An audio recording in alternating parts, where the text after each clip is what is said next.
So welcome to AI plus web development complete course जिसका module number 2 चल रहा है विच नेम इज सीएसएस। उससे पहले मेरे वो स्टूडेंट्स जो मुझे कंटिन्यूसली सपोर्ट कर रहे हैं, स्पेशली अरियान एंड हारिस, जो मेरी हर वीडियो पे लाइक और कमेंट कर रहे हैं, उनको दिल से थैंक। ये भी वीडियो के लाइक और कमेंट्स से वीडियो की रीच बढ़ती है और वो ज़्यादा से ज़्यादा लोगों तक पहुँचती है। तो अगर आप मुझे सच में सपोर्ट करना चाहते हो तो वीडियो को लाइक और कमेंट ज़रूर करा करो। अगर मैं अपनी स्किल्स के बारे में बताऊं तो मुझे सिर्फ कोडिंग ही नहीं, मेरे पास ग्राफिक डिज़ाइनिंग की भी स्किल है, जो तुम मेरी थंबनेल और मेरे चैनल के लोगों से अंदाज़ा लगा सकते हो, जो मैंने खुद डिज़ाइन किया। और मेरे पास वीडियो एडिटिंग की भी स्किल है और एआई की भी skills. So I have a lot of skills जो मैं तुम्हें सिखा सकता हूँ। तो तुम्हारे पास एक सॉलिड रीज़न है चैनल को सब्सक्राइब करने का। जो मेरे सब्सक्राइबर हैं, काइंडली मैं इससे गुजारिश करता हूँ वीडियो को लाइक और कमेंट ज़रूर करा करें ताकि वीडियो की रीच बढ़े। तो चलते हैं क्लास 2 की तरफ। तो आज हम सीखने वाले हैं फ़ॉन्ट्स के बारे में। फ़ॉन्ट्स एक एकदम इम्पॉर्टेंट चीज़ है जो तुम्हारी वेबसाइट को कितना अच्छा दिखाती है, कितना बुरा दिखाती है, ये फ़ॉन्ट्स मैटर करता है। ऑब्जेक्ट्स के बगैर तो वेबसाइट हो सकती है, लेकिन टेक्स्ट के बगैर वेबसाइट हो ही नहीं सकती। चलो बढ़ाते हैं अपनी फ़ॉन्ट्स की स्किल्स। टेक्स्ट और फ़ॉन्ट एक ही चीज़ है। चलो पहले मैं फ़ोल्डर बना लेता हूँ लास्ट 2 के नाम का। सही है? अबे रुको। हाँ, चलो। क्लास 2 के नाम का मैंने फ़ोल्डर बना लिया। अब जल्दी से मैं इसको खोल लेता हूँ अपने वर्ड के अंदर।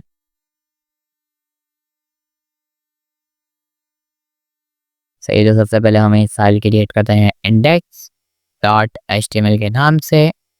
और ये मैंने इसे, अबे भाई अंत क्या हो गया। चलो अब इसका नाम हम रखते हैं क्लास 2। फ़ॉन्ट्स के बारे में सीखेंगे, वो भी बता देते हैं भाई, फ़ॉन्ट्स के बारे में सीखेंगे। तो सिंपल मैं यहाँ पे एक H1 का टैग ले लेता हूँ जिसमें हम लिख देते हैं सब्सक्राइब, ताकि तुम्हें जाने से पहले याद है कि सब्सक्राइब करना है। ठीक है। और आईडी, अब देखो आईडी और क्लास मैंने एचटीएमएल में तुम्हें नहीं सिखाया है। क्यों? क्योंकि तुम्हें अब यहाँ पे अच्छे से समझ आएगा। देखो हम किसी भी टैग को टारगेट करने के ना 3 तरीके होते हैं। एक तो ये कि तुम, जैसे पहले मैं तुम्हें स्टाइल में अलग से फाइल नहीं बना रहा हूँ, यही बना रहा हूँ ताकि तुम्हारे सामने एचटीएमएल भी रहे और सीएसएस भी रहे। अगर तुम्हें ये सब नहीं समझ आ रहा तो क्लास 1 देखो जाके, तुम्हें समझ आ जाएगा कि ये स्टाइल का टैग कहाँ लगता है। मैंने उस पर तरीके बताए हैं। ठीक है, फिलहाल मैं इंटरनल सर्च शीट का यूज़ कर रहा हूँ। तो देखो किसी भी टैग को टारगेट करने के सीएसएस में 3 तरीके होते हैं। एक होता है कि आप उसको उसके नाम से टारगेट करो डायरेक्ट, एक होता है आईडी और एक होता है क्लास। चलो सीखते हैं कैसे टारगेट करते हैं। सबसे पहले जल्दी-जल्दी सीखते हैं ताकि हम ज़्यादा से ज़्यादा चीज़ें कवर कर सकें। ठीक है? तो देखो आप डायरेक्ट लिख दो H1 यानी कि जो टैग का नाम है, फिर आप लगाओगे curly braces open and close. VS code का यही फ़ायदा है कि आप ओपन करोगे तो क्लोज खुद ही बन जाएगा। ठीक है? तो मैं दिखाता हूँ। अब मैंने अभी फ़िलहाल कलर में सिखा सिर्फ़ समझाने के लिए, तो मैं अभी कलर नहीं, वाइट नहीं, ब्लैक। वो ब्लैक तो पहले से होता है। एक्वा, चलो ठीक है। अब मैं इसको चलाता हूँ ओपन विद लाइव सर्वर में। चल जाए, जल्दी खेलो, जल्दी खेलो। ये देखो ब्लू, यानी हम मैंने क्या करा, H1 को टारगेट करा और उसको बोल दिया कलर ब्लू कर दो, तो उसने कर दिया। लेकिन देखो ये वाला काम हम नहीं करते। हम डायरेक्ट टारगेट टैग के नाम से नहीं करते। क्यों? क्योंकि देखो अगर मिसाल के तौर पे मेरे पास 4 H1 है और मुझे सबको अलग-अलग स्टाइलिंग देनी है तो मुसीबत हो जाएगी। इस वजह से हम इस एरर को सॉल्व करने के लिए हम आईडी देते हैं। आईडी, ठीक है? आईडी आप कुछ भी दे सकते हो, लिटरली कुछ भी दे सकते हो, वो वर्क करेगा। लेकिन आपको हमेशा कुछ ऐसी आईडी देनी चाहिए जिनके कोई मीनिंग निकल रहा हो। फिलहाल मिसाल के तौर पे ये एक हेडिंग है, तो मैं इसको हेडिंग दे सकता हूँ या मैं HEAD भी कर सकता हूँ। ठीक है? अब आईडी को टारगेट करने का तरीका क्या होता है, आप यहाँ पे आओगे। सही, मैं इसको फॉर एग्जाम्पल मिटा देता हूँ। सही है, अब देखो मैंने डाला हैशटैग। आईडी को हमेशा हैशटैग से टारगेट किया जाता है, तो मैंने लिख दिया सिंपल हेड। यानी कि जो आप आईडी के अंदर नाम दोगे वही सिंपल आप यहाँ लिखोगे और उससे पहले बस लगा दोगे हैशटैग। हैशटैग किसको प्रेफर करता है? आईडी को। तो आपने कर्ली ब्रेसेस ओपन क्लोज। अब आप सिंपल यहाँ पे लिखोगे कलर येलो, तो तब भी येलो कर रही। ठीक है? आई होप इतना तो तुम्हें समझ आ ही गया होगा। और एक और टारगेट करने का तरीका होता है क्लास। देखो क्लास और आईडी में क्या फ़र्क है। आईडी जो है आप किसी इंडिविजुअल टैग को देते हो, यानी किसी एक ही टैग को एक ही आईडी असाइन की जाती है जो उसकी आइडेंटिटी को शो करता है। इस लेकिन क्लास आप मल्टीपल टैग्स को कर सकते हो। मिसाल के तौर पे आपने इन सब पे वो एक ही काम कराना है जो आप यानी कि मिसाल के तौर पे आपको उन सबका कलर येलो करना है। अगर आप एक-एक करके आईडी पास करोगे, तो क्या होगा, वो आपको पहले एक आईडी लिखनी पड़ेगी, फिर दूसरी आईडी लिखनी पड़ेगी, फिर तीसरी आईडी, इस तरीके से आपको सब में जाके येलो करना पड़ेगा और आपका कोड बहुत लेंथी हो जाएगा और बल्की हो जाएगा, समझने के काबिल नहीं रहेगा। तो हम क्या करते हैं, ऐसे सिचुएशन में हम क्लास को यूज़ करते हैं। क्लास को यूज़ करने का तरीका क्या होता है, देखो यहाँ पे मैंने लगा दिया डॉट, हैशटैग की जगह डॉट लगेगा, बाकी पूरा वही आईडी वाला काम है। अब तुम बोलोगे यार, तो अगर हमें ऐसे करना है तो हम डायरेक्ट एच1 को भी तो टारगेट कर सकते हैं ना। तो नहीं, ऐसा नहीं कर सकते। क्यों? क्योंकि जब आप एक पूरी वेबसाइट बनाते हो तो तुम्हारे पास बहुत सारे डिव होते हैं। मिसाल के तौर पे मैं तुम्हें अपना एक प्रोजेक्ट दिखाता हूँ अच्छे से समझाने के लिए। ये रहा। मैं कौन सा निकालूँ, टैंगोलैंड गेमिंग कंपनी निकालता हूँ। अच्छा, ये मैंने अपने ई प्रोजेक्ट के लिए बनाया था। देखो ये वाला कोड देख के तुम्हारा दिमाग खराब हो गया है। हाँ हाँ, इसमें तकरीबन मैंने 32 35 या 40 पेज बनाए तकरीबन। ठीक है, तो अब तुम्हें मैं अपनी इंडेक्स का दिखाता हूँ। तो ये देखो, अब तुम्हारा ये देख के दिमाग घूम रहा होगा, तुम्हें कुछ समझ नहीं आ रहा होगा, लेकिन टेंशन नहीं लो, हम आगे जाके ये सब कवर करने वाले हैं। तब अब तुम यहाँ पे ये देखो, तुम बहुत जगह पे H1 यूज़ करोगे। सही है, H1 ए टैग बहुत जगह भी यूज़ करोगे, तो अगर तुम टारगेट डायरेक्ट उसके टैग के नाम से करोगे तो वो सब कुछ ही टैग हो जाएगा। अबे भाई क्या कर दिया मैंने, अपनी फाइलिंग में रिमूव कर ही यार। तो तुम्हें इतना समझ आ गया होगा कि आप टैग के नाम से आप नहीं कर सकते, क्योंकि बल्कि हो जाएगा, मसला हो जाएगा, मसले खराब हो जाएंगे। तो जब आपको 2 3 4 5 जितने भी टैग्स को एक ही स्टाइलिंग देनी होगी, तो आप क्या करोगे, क्लास का यूज़ करोगे। देखो ये काम तुम जब आईडी से करोगे ना, फॉर एग्जाम्पल मैंने यहाँ पे आके मैंने इस सब को सिलेक्ट करके बोल दिया भाई तुम हो जाओ आईडी। हम्म, सही है। देखो मैं अगर इसको आईडी करके तब भी हैशटैग लगा के मैं लिखूं येलो, वो तब भी अप्लाई हो जाएगा। देखो मैंने पहले पे लिखा नहीं, अप्लाई वो तब भी हो जाएगा भाई। अच्छा रुको 1 मिनट, मैंने इसको open live with slab server दोबारा करना पड़ेगा।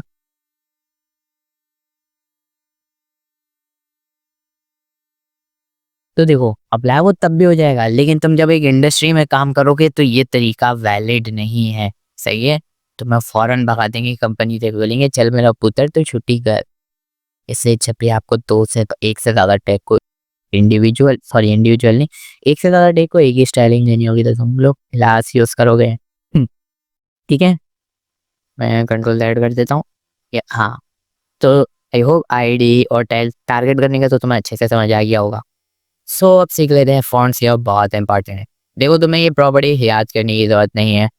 तुम्हें ये VS कोड एक क्या कहते हैं उसे, एडवांस फीचर देता है। ये तुम्हारे को बोल दो, तुम्हारे लिए एक स्मार्ट तरीका है आगे जाने का, कि तुम्हें याद करने की जरूरत नहीं पड़ेगी। तुमने लिखोगे सिंपल फॉन्ट और तुम्हें फॉन्ट्स की सारी प्रॉपर्टीज मिल जाएंगी। इसमें से हमारे से भी 3 4 काम किए हैं। सही है, उसके बाद तुम लिखोगे टेक्स्ट, तो तुम्हें टेक्स्ट की भी सारी मिल जाएंगी। इसमें से भी हमारी ज़्यादातर काम की नहीं है। ठीक है, तो हम वो सीखेंगे जो आपकी एक इंडस्ट्री में यूज़ होती है। और मिसाल के तौर पर आपको कुछ नहीं भी आ रहा तो भाई, आप कोई प्रॉब्लम की बात नहीं है, एआई है, तुम भूल जाते हो कोई मसला नहीं है। आखिर में हम एआई का मॉड्यूल जो कवर करेंगे, तो उससे तुम्हारी सारी टेंशनें दूर हो जाएंगी। तो चलो सीखते हैं कि करके फ़ॉन्ट की। फ़ॉन्ट में सबसे पहले होता है फ़ॉन्ट फैमिली। अब तुम जो ये देख रहे हो ये शॉर्ट हैंड है, यानी ये इन सब का इसके अंदर क्या है। तुम डायरेक्ट जाके लिख भी सकते हो कि फ़ॉन्ट फैमिली, और तुमने लिख दिया कलर, नहीं ब्लैक, ब्लैक कलर तो हम डायरेक्ट कलर से लिख सकते हो फ़ॉन्ट फैमिली। देखो तुम्हें ऐसे समझ नहीं आएगा, चलो मैं एक-एक करके समझाएँ। फ़ॉन्ट फैमिली क्या होती है, जैसे तुमने अगर कभी एमएस वर्ड चलाया हो या कोई ऐसा चलाया हो सॉफ्टवेयर जिसमें टेक्स्ट एडिट करते हो, तो देखो उसमें कई तरीके के टेक्स्ट होते हैं, एरियल टेक्स्ट, टाहोमा, इम्पैक्ट वगैरह-वगैरह। तो देखो यहाँ पे तुम्हें लिखे हुए मिलेंगे, तुमने सिंपल लिख दिया एरियल, तो तुम यहाँ पे एरियल कर दोगे। अब तो देखो ये देखो बोल्ड हो गया, तुम्हें समझ नहीं आ रहा है, तुम्हें लग रहा है कि भाई ये पहले से ऐसे ही था, तो पहले तुम देखो, ये पहले ऐसे था और अबे रुको मैंने वही मिटा दिया, तब देखो ये ऐसे हो गया। इसी तरह की बहुत सारी प्रॉपर्टीज़ है, मैं तुम्हें रिकमेंड करूँगा कि तुम एक करके खुद सारी देखो, ताकि तुम्हारी प्रैक्टिस भी अच्छी हो भाई। प्लेटफ़ॉर्म में देखोगे एक इस तरीके से तुम अपनी यहाँ पे सारी चेक कर सकते हो। ठीक है? एक होता है हमारे पास फ़ॉन्ट साइज़। साइज़ तो तुम्हें पता ही होगा, साइज़ बढ़ाने के नाम से ही पता चल रहा है। देखो साइज़ छोटा हो गया, 20 पिक्सल देखिए छोटा होता है। देखो इसके भी यूनिट होते हैं साइज़ बढ़ाने के, पिक्सल होता है, EM होता है, और भी बहुत सारे होते हैं, REM होता है और परसेंटेज, FWBH वगैरह भी कर सकते हो। सब सीखेंगे, टेंशन वाली बात नहीं है, लेकिन ये वाले यूनिट्स हम डिव में सीखेंगे, ठीक है। तो फिलहाल इतना समझो, ये 50 पिक्सल वगैरह बढ़ाने बढ़ाने के काम आता है, ठीक है। ये याद करने की ज़रूरत नहीं है, तुमसे प्रैक्टिस करोगे, फ़ॉन्ट लिखोगे तुम्हारे पास सारी प्रॉपर्टीज आ जाएंगी और तुम करते रहोगे तो तुम्हें खुद ही याद हो जाएगा, ठीक है। तो फ़ॉन्ट वेट क्या है? फ़ॉन्ट वेट होता है कि आपको अपने स्पोर्ट टेक्स्ट को कितना बोल्ड करना है। फॉर एग्जाम्पल मैं कर देता हूँ 1000, ऑलरेडी 1000 की है तो 2000 कर देता हूँ। अब लाइक नहीं हो रहा, फ़ॉन्ट वेट कर दिया मैंने। अच्छा, ये H1 पे टारगेट नहीं हुआ, सही सही सही सही सही। पहले मुझे फ़ॉन्ट फैमिली को चेंज करना होगा, ताहुमा कर देते हैं हम। हाँ देखो, अब हो गया, देखो। तो ये आपका टेक्स्ट कितना बोल्ड होता है। अच्छा रुको, तो मैं पैराग्राफ से समझाता हूँ, उससे ज़्यादा अच्छा समझ आ रहा। पैराग्राफ में लिख दिया मैंने हेलो वर्ल्ड, ठीक है। तो यहाँ पे हेलो वर्ल्ड लिखा हुआ आ गया। अब मैं इसको ID दे देता हूँ पैरा के नाम की, और मैं इसको टारगेट कर देता हूँ इधर, ठीक है। ये मैंने डाल दिया पहला पैरा। अब मैं यहाँ पे इसको देता हूँ फॉन्ट पे। देखो यहाँ पर मैं देख सकते हो फॉन्ट वेट बोल्ड हो गया। तो आई होप तुम्हें अब समझ आ गया होगा, ठीक है। इसको मैं डाल देता हूँ। हाँ, तो हम कहाँ थे, तुम्हें फॉन्ट फैमिली और फॉन्ट वेट समझ आ गया और फॉन्ट साइज समझ आ गया, ठीक है। अब हम समझते हैं फॉन्ट स्टाइल। फॉन्ट स्टाइल क्या होता है, जैसे तुमने अगर MS वर्ड चलाया तो तुम्हें पता होता है, बोल्ड होता है, इटैलिक होता है, और भी तरीके का होता है, ऑब्लिक होता है। ऑब्लिक चेक करते हैं, तो देखो ऑब्लिक को जिससे लिए होता है इटैलिक टाइप का होता है। अगर तुम इटैलिक करते हो, वैसे ही इतना यूज़ नहीं होता, मैंने आज तक यूज़ नहीं किया ये, अपने किसी भी प्रोजेक्ट में नहीं होती है, तो ये इटैलिक हो गया है, ठीक है। तो फॉन्ट स्टाइल होता है इटैलिक वगैरह पे है कि बस ये कोई चार, ये font family, font size, font weight, font style मैंने आज तक यूज़ नहीं किया। सच बताऊँ तो किसी प्रोजेक्ट में यूज़ नहीं किया। फॉन्ट फैमिली यूज़ करा है, फॉन्ट साइज भी यूज़ करा है, फॉन्ट वेट यूज़ करा है, ये 3 बहुत ज़्यादा यूज़ होता है। तो ये जाके अच्छे से प्रैक्टिस कर लेना, ठीक है। और फिर आ जाते हैं टेक्स्ट के ऊपर। टेक्स्ट अलाइन क्या होता है? टेक्स्ट अलाइन होता है कि अगर तुमने MS वर्ड चलाया हो तो तुम्हें यहाँ पे ऑप्शंस मिलते हैं कि आप लेफ्ट में करना चाहते हो, सेंटर में करना चाहते हो, या राइट में करना चाहते हो। तो यहाँ पे सिंपल लिख सकते हो सेंटर, तो तुम्हारे टेक्स्ट जो है सेंटर में अलाइन हो जाएंगे, ठीक है। किसी की तरीके से अगर तुम लिख देते हो राइट, तो तुम्हारे टेक्स्ट राइट में अलाइन हो जाएंगे। और इसी के तरीके से तुम लिख देते हो जस्टिफाई। अब देखो जस्टिफाई तुम्हें ऐसा समझ आएगा, अगर तुमने MS वर्ड में जस्टिफाई का यूज़ करा है तो तुम्हें समझ आएगा, अगर नहीं करा तो कोई बात नहीं, मैं समझा देता। देखो ये पैराग्राफ्स के लिए यूज़ होता है।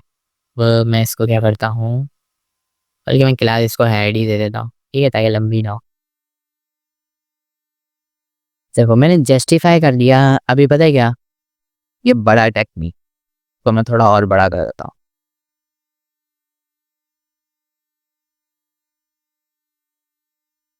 मेरी टाइपिंग से अब जस्टिफाई करने से क्या होगा, देखो अभी ये देख रहे हो, यहाँ से कम आ रहा है, यहाँ से ज़्यादा आ रहा है, यहाँ से कम आ रहा है, ठीक है।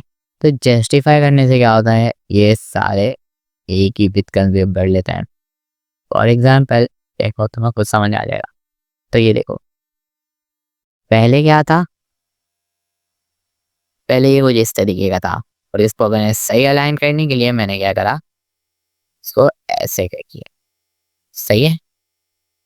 आई होप लाइन जस्टिफाई का समझ आएगी। और अगर तुम सोच रहे हो यार ये मैं ग्रीन ग्रीन क्या कर रहा हूँ, तो ये कमेंट होता है। कमेंट इसलिए करता है, जैसे तुमने मेरी वेबसाइट में देखा था पिछले, मैंने सब में बताया होता है कि यार यहाँ से पैराग्राफ। अब तुम मिसाल के तौर पे जब एक बड़ा सा प्रोजेक्ट बनाते हो, तो तुम्हें क्या होता है, तुम्हें हर हर क्या कहते हैं उसे, सेक्शन, हाँ, हर सेक्शन का तुम्हें एक वो बनाना पड़ता है, हेडिंग बनानी पड़ती है, ताकि अगर कोई और आगे काम करे तो तुम्हें उसे पता लग जाए कि भाई यहाँ पे क्या चल रहा है।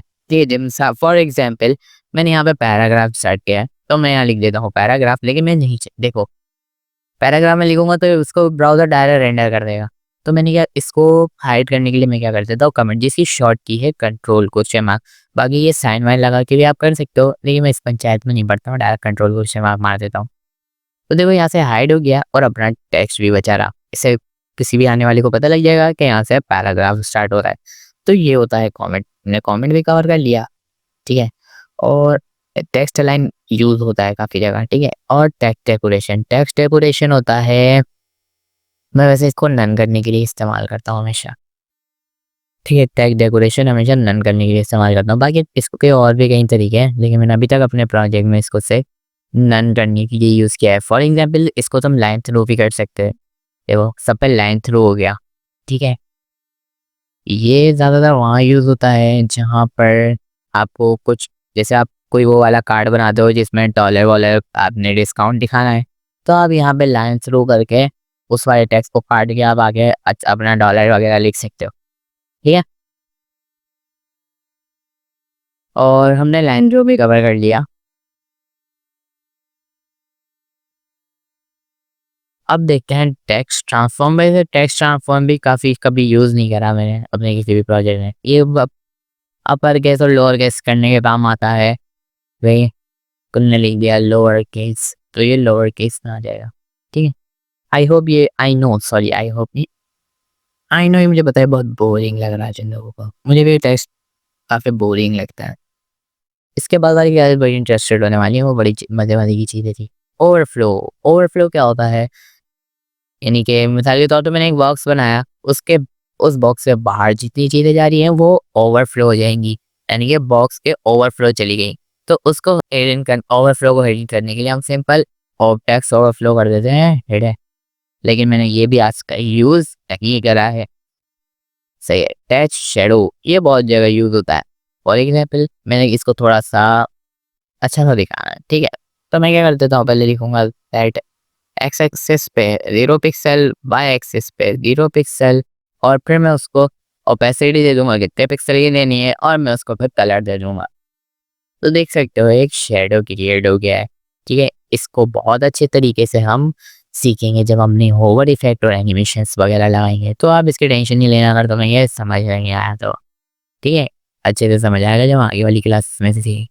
बाकी ये तो किसी काम के नहीं है, और चाहो तो इसको सर्च करके आप पढ़ भी सकते हो, काम देख भी सकते हो, खुद एक्सपर्टीज भी ऐसे कर सकते हो, लेकिन वीडियो बहुत लंबी हो जाएगी। और बाकी ये किसी काम के भी नहीं है, मैंने आज तक किसी प्रोजेक्ट में यूज़ नहीं किया इसे, ठीक है। तो आई होप आपको ये फ़ॉन्ट्स सब समझ आ गए होंगे, फ़ॉन्ट्स की प्रॉपर्टीज़ आपको सारी समझ आ गई होंगी। अच्छा, कुछ बेसिक प्रॉपर्टीज़ मैं और बता देता हूँ, जैसे बैकग्राउंड कलर।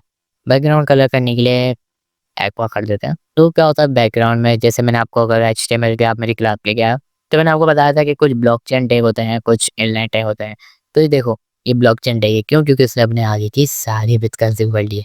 और हाँ, एक सिलेक्टर मैं और बता देता हूँ। अच्छा रुको, मैं इसका कलर भी बता देता हूँ। अगर तुम्हें फ़ोन का कलर चेंज करना है तो तुम सिर्फ कलर लिखोगे और कुछ भी नहीं लिखोगे, ठीक? और रेड कर देना है, जो सा भी कलर तुम्हें चाहिए होगा। तो यहाँ पे देखोगे सारे टैग रेड होगा, ठीक है। अच्छा, अब एक बहुत इंपॉर्टेंट सिलेक्टर सिखाता हूँ। देखो, मैं लिखाता हूँ star, star selector, universal selector कहलाता है वैसे ही, तुम लोगों को समझाने के लिए स्टार सिलेक्टर, ठीक है। ये किस काम आता है?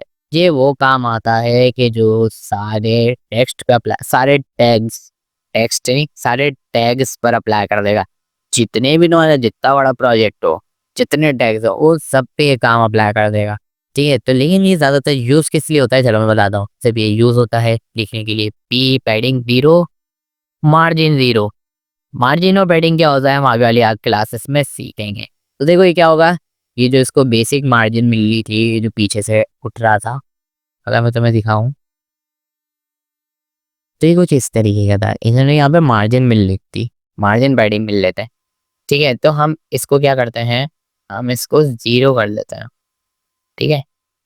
एक मिनट, 0 से क्या होता है, अब जितनी भी आपको ऑटो मार्जिन पैडिंग मिल रही होती है वो 0 हो जाती है। अब बाकी के कॉन्सेप्ट हम आगे वाले और डिटेल में पढ़ेंगे। देखो आगे वाली क्लासेस बहुत मज़ेदार होने वाली है, तो उसको मिस मत करना, क्योंकि हम उसमें ओवर इफेक्ट वगैरह बहुत सारी मज़े की चीज़ें सीखेंगे। तो अगर वीडियो पसंद आ रही है तो वीडियो को लाइक करो, चैनल को सब्सक्राइब करना मत भूलना, क्योंकि तुम्हारे पास बहुत अच्छी स्किल्स आ जाएंगी अगर तुम इस चैनल से जुड़े रहोगे। So see in the next video, keep learning, keep coding, और चैनल को सब्सक्राइब करके जाना।